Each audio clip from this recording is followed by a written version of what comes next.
Bienvenue dans l'émission Saveurs divines. Cette bonne nouvelle du royaume sera prêchée dans le monde entier pour servir de témoignage à toutes les nations. Alors viendra la fin. Ce pain céleste vous est présenté par Immaculée Niraneza.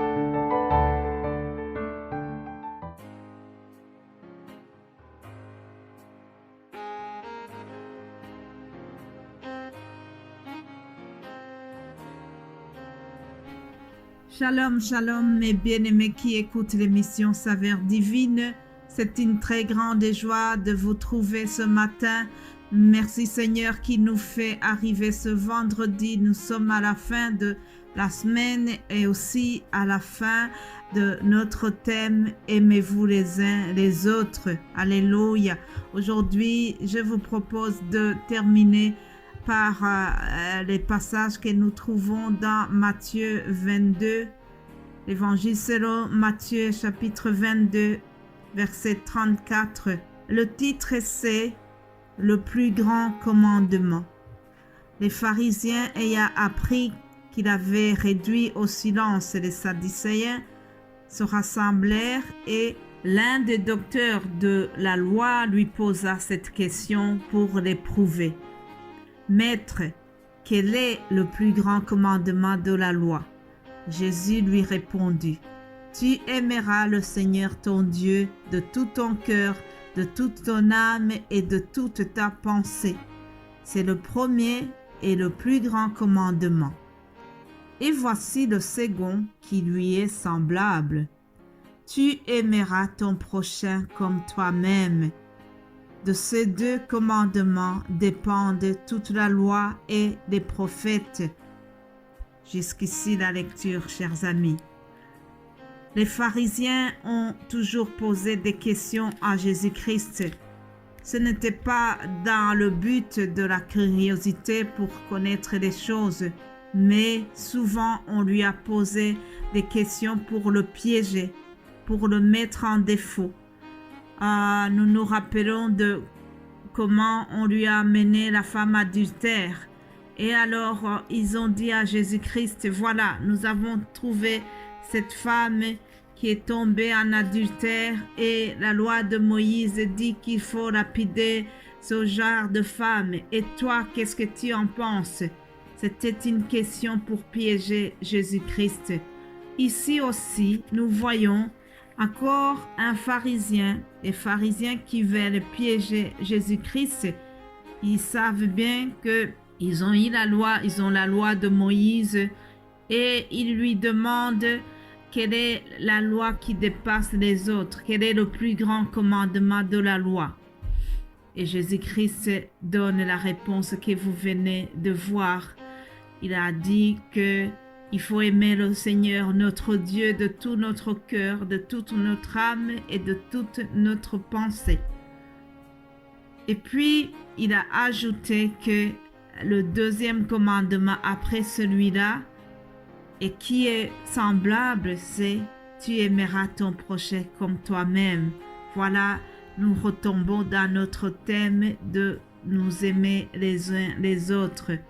Donc, Jésus-Christ savait bien que les commandements sont très compliqués à les obéir. Il savait bien que les gens ont déjà difficile à obéir aux 10 commandements et il y avait d'autres lois que les Juifs devaient suivre. Il y avait plus de 613 commandements qu'ils devaient observer.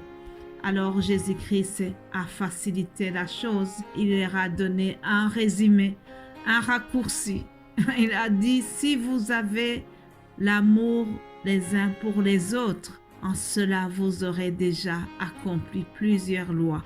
La meilleure façon d'accomplir la loi de Dieu, les commandements de notre Seigneur, si nous avons l'amour les uns pour les autres, alors nous aurons largement rempli au commandement de notre Seigneur.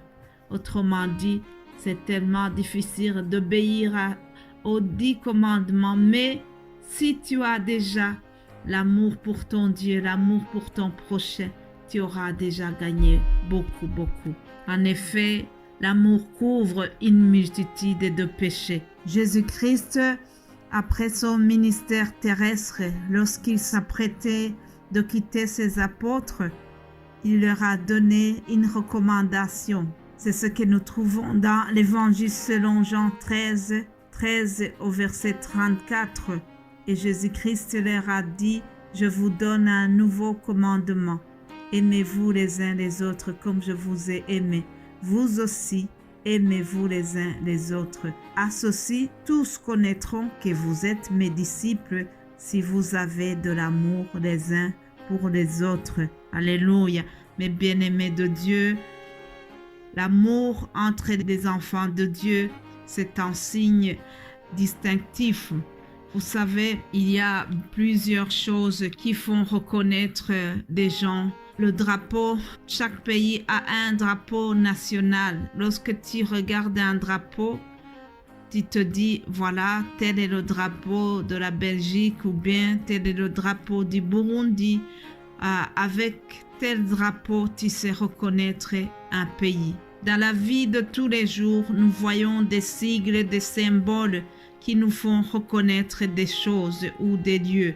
Si par exemple je vois une croix verte lumineuse sur un bâtiment, je sais que ce bâtiment, c'est une pharmacie, n'est-ce pas? Si je vois un bâtiment où il y a au sommet de ce bâtiment où il y a une croix, je sais dire que voilà, ça c'est une église. Ce sont tous des signes, des symboles distinctifs qui vont nous aider à reconnaître les lieux ou les choses. Alors, Jésus-Christ nous a donné aussi un signe très distinctif qui va aider le monde autour de nous, qui va les aider à reconnaître que nous sommes ses disciples, que nous sommes chrétiens. Chers amis, l'amour entre nous, l'amour à l'égard de nos prochains, c'est un moyen d'évangélisation par excellence. Oui, nous devons nous aimer les uns les autres et c'est ainsi que les païens vont remarquer la différence. Ils vont voir que nous sommes des gens différents et c'est ainsi que nous allons les attirer à Christ. Je ne peux pas terminer cette série sans évoquer les éloges que l'apôtre Paul a fait à l'amour. 1 Corinthiens 13 qui est très connu, on l'appelle l'hymne de l'amour. Alors l'apôtre Paul a donné les qualités de l'amour. 1 Corinthiens 13 au verset 4, il est écrit « L'amour est patient, l'amour est plein de bonté, l'amour n'est point envieux, l'amour ne se vante point, il ne s'enfle point d'orgueil, il ne fait rien de malhonnête, il ne cherche point son intérêt, il ne s'irrite point, il ne soupçonne pas le mal, il ne se réjouit point de l'injustice, mais il se réjouit de la vérité. Il excuse tout, il croit tout, il espère tout, il supporte tout. L'amour ne périt jamais. Alléluia. Voilà, chers amis, les caractéristiques de l'amour agapé qui est entre les enfants de Dieu. Alléluia. Chers amis, si nous nous aimons les uns les autres, Dieu demeure en nous et le Saint-Esprit aussi demeure en nous. La meilleure façon de ne pas attrister le Saint-Esprit, c'est de nous aimer les uns les autres. Alléluia. Je vais terminer par ce verset 13 de 1 Corinthiens 13 qui dit « Maintenant, ces trois choses demeurent, la foi, l'espérance, l'amour. Mais la plus grande de ces choses, c'est l'amour. » Alléluia. La plus grande de ces choses, c'est l'amour. Mes bien-aimés de Dieu, voilà ce qui clôture cette série. Je vous souhaite vraiment que le Saint-Esprit continue à vous visiter, à nous visiter tous et que nous puissions avoir l'amour des enfants de Dieu entre nous. C'est ça mon désir pour vous et c'est ma prière de tout mon cœur.